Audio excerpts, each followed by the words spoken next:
जाती ना में जो वहाँ पे डंडा होगा उसको पकड़ लेना। हाँ वो ब्लैक वाला जो सबसे ऊपर बोट अपने आप हिल रही है, ये नहीं लग रहा। हाँ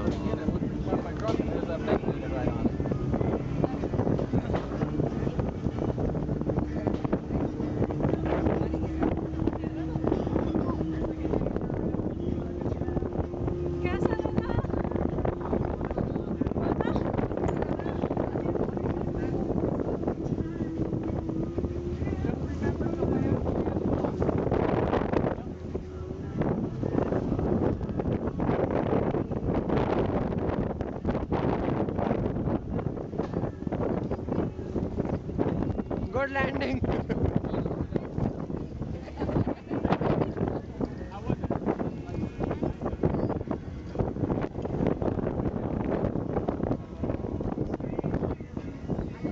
रुक जाओगे।